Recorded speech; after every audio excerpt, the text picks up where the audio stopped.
A new house in the suburbs, a thriving business, a growing family. It was a charmed life for college sweethearts Robin and Dave Dubin, until Dave was diagnosed with colon cancer at age 29. Cancer is part of Dave's family history. Will it be part of his family's future? The Dubins talk candidly about the decision to explore genetic testing for their sons and the anxiety that comes with having answers.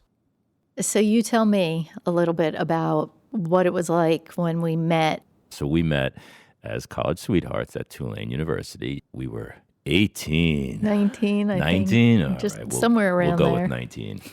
We were studying, and I saw you, and I'm like, that's a girl I'm going to marry. And I, of course, didn't tell you this until, how many years later? Until we were about to get married. You told that story to the cantor that was going to marry us, and that's how I found out about it 7 years later.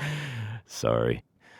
So we got married, and we were running a business together. Mm-hmm. We, did the traditional move to the suburbs, buy a house, have a first child, and we sold the business. So a lot of stress. So when I started having symptoms at age 29 of colon cancer, it was passed off as stress-related, given Right. everything that was happening, even though the whole family history of colon cancer was very well documented.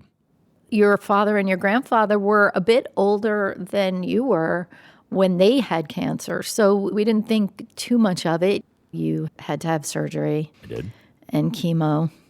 So what was it like watching me go from being a strapping 29-year-old still playing soccer to becoming a patient who can't lift his own son? You do what needs to get done to get through it. So you became the proverbial mama grizzly. Mm-hmm. You were a survivor. You did well. You recovered. And, life kind of got back to normal at that point. And we, over the next 7 years, had 2 more kids.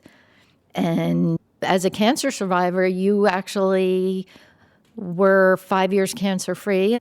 It was roughly 10 years after the first surgery. I go to donate blood, and essentially my iron count had dropped like a stone. And they found a bleeding tumor, and surgery was able to remove it. That's when you went for genetic testing and found out that you carry a mutation, and they caused increased risks of different types of cancers. So what did Mama Grizzly do this time? Well, first, you started seeing a high-risk oncologist. I did. So you now get not just annual colonoscopies, but all kinds of other screenings and scans for other body parts. And a year later, they found a tumor in your kidney. I was certified defective by that point.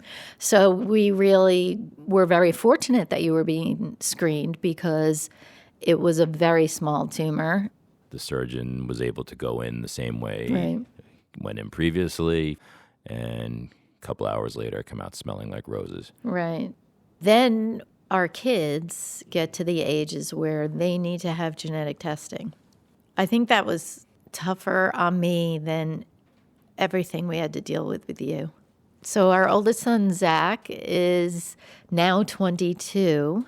When he was 18, he got genetic testing and he tested positive. Mm-hmm. So he had to go for his first colonoscopy at 18 and has been seeing an oncologist and getting MRIs ever since. He has decided to apply to graduate school to get a master's in genetic counseling. So he took this setback, if you will, and Right. has turned it into something positive. We have 3 boys. And Corey, our middle son, who is 18 now, just had his genetic testing done a couple months ago, and he was negative. It was kind of a surreal experience. I was pretty much preparing myself for another positive result. Zach, who was down at school, he called me the second he was done with class, and he was so relieved that his brother tested negative. So what does the third one think? Well, he knows obviously a lot for a 14-year-old, considering he's been with us for this whole thing. So he's grown up with it, and he sometimes will ask us questions out of the blue about this and what it might mean for him. It's a little sobering to have your 14-year-old ask about cancer. I think in our case, we would rather he actually did ask the question than not. Yeah, and we're hearing that there may be vaccines. And it hopefully will change our children's future to the point where they don't have those risks anymore, despite having the genetic mutation. If there was a crystal ball that said this was going to be the journey 30 years ago, I still wouldn't trade. Me neither. There's no one else I'd rather go through this life journey with than you.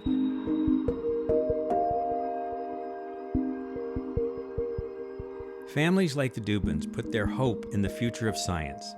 Conquer Cancer donors have funded nearly 1,500 research projects to provide new treatments to patients with every type of cancer.